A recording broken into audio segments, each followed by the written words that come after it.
talk about it. This game, Kane and Lynch, has so much potential, and they refuse to exploit it.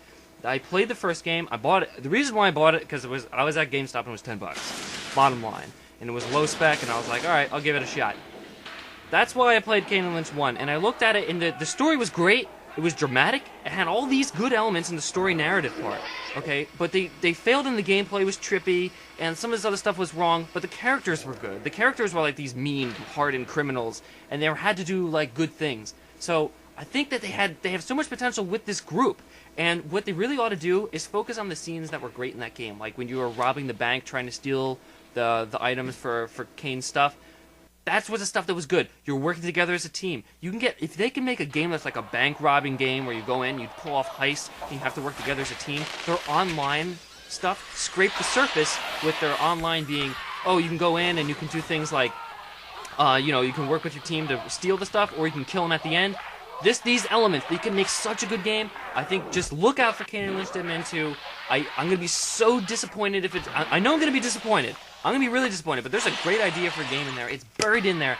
If they can pull it off and nail it, I really, really would be very excited to see it. We're going to move right on to our winners and losers of the week.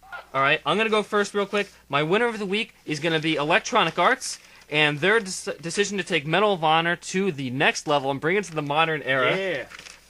It's kind of weird that I picked this because we're just getting Call of Duty knockoffs, but I'm going to share a couple facts with you.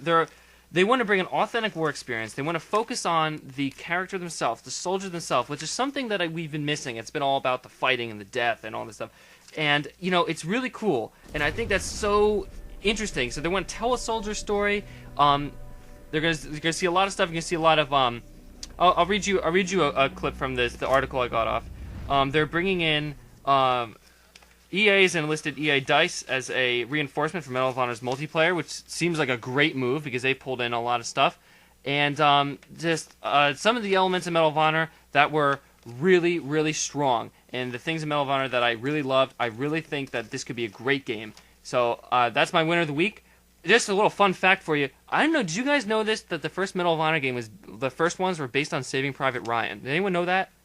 I didn't. I didn't know that. Not really. No. I didn't know this. If you everyone go back, play Medal of Honor Frontline. It's like it's a D-Day scene of Saving Private Ryan. I'm so stupid I didn't notice before, but that's it. That is it.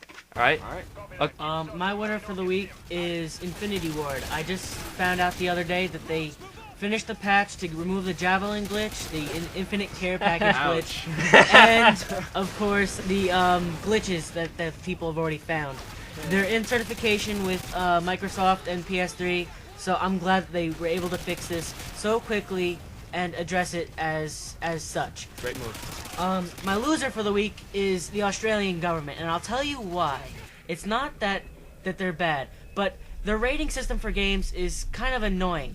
I just found out a week ago that Alien vs. Predator, which is going to come out in February or January, has been banned from Australia, and they've already banned Left 4 Dead 2, right? Yes. Yeah.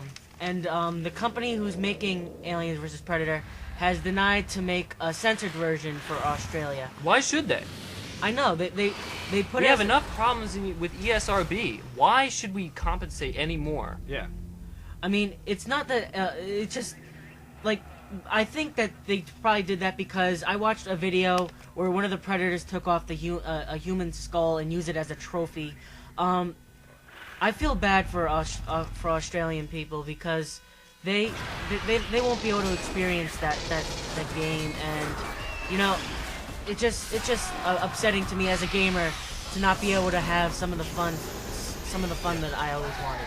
I'll give you guys my loser of the week because it runs right on the same lines as Ranix's one. Brazilian senator, I'm not going to try to pronounce your name right because you don't deserve it. Valdir Rope.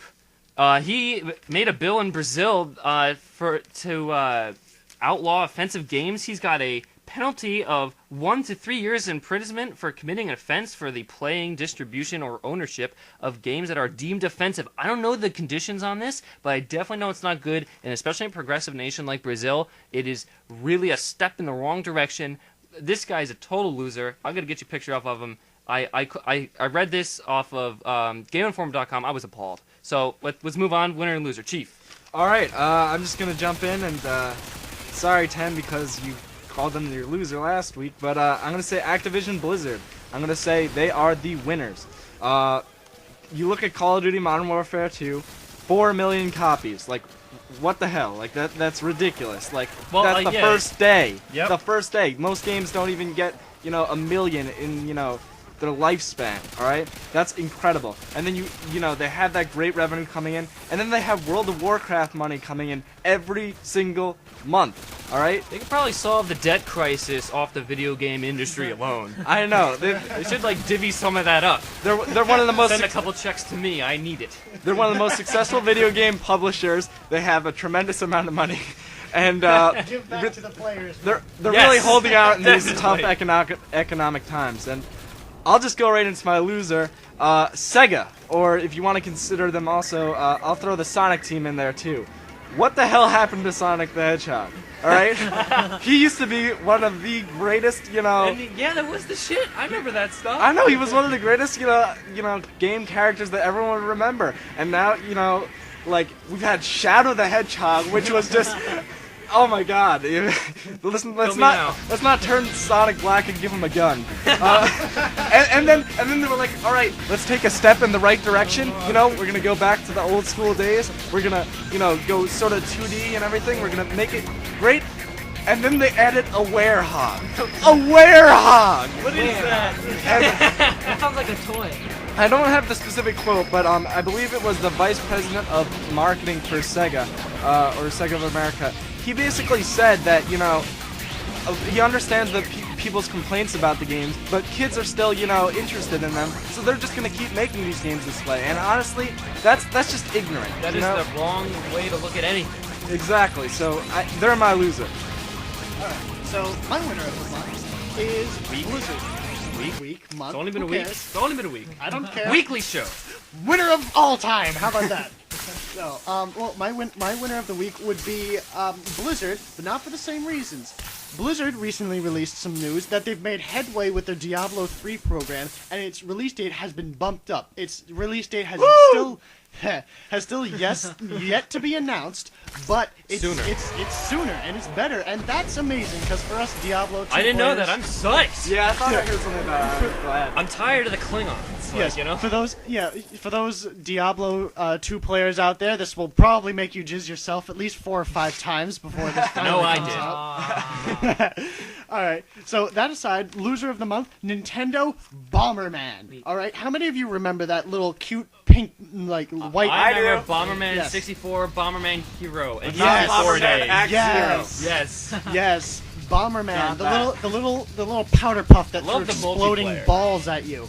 Nintendo ruined him. I know this game came out a long time ago, but I was in GameStop a couple days ago and saw their Bomberman Zero, where they tried to make this new age tech version of him and on like a 3D kind of platformer style thing. Yeah, that's Horrible. Yeah.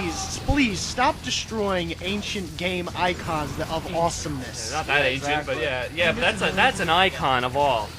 All right, we're gonna take our viewer question today. We got a great question from Iron Cannon 5 who asked, everyone always talks about how sick of World War II, how sick they are of World War II shooters, because it's been done so many times. However, since Call of Duty Modern Warfare 2 launched, everyone's just trying to copy them. What's it going to take for players to be sick of the modern era like they are about the events of World War II? Well, first off, Modern Warfare 2 wasn't the first game ever released that had Modern Warfare in it.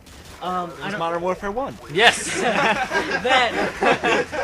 But one of the earliest ones I can remember, Battlefield 2 Modern Combat. Yeah, I like that. That's one that nobody really thinks of because it's a Battlefield game. Everyone associates Battlefield with either Battlefield Bad Company or Battlefield 1942.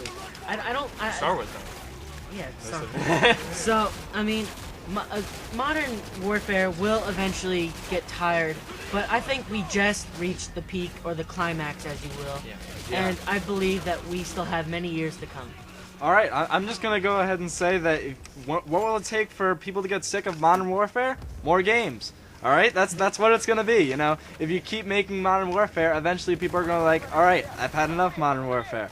But if you look at Modern Warfare 2's success, people are gonna. It's obviously I would agree. It's at its climax. It's doing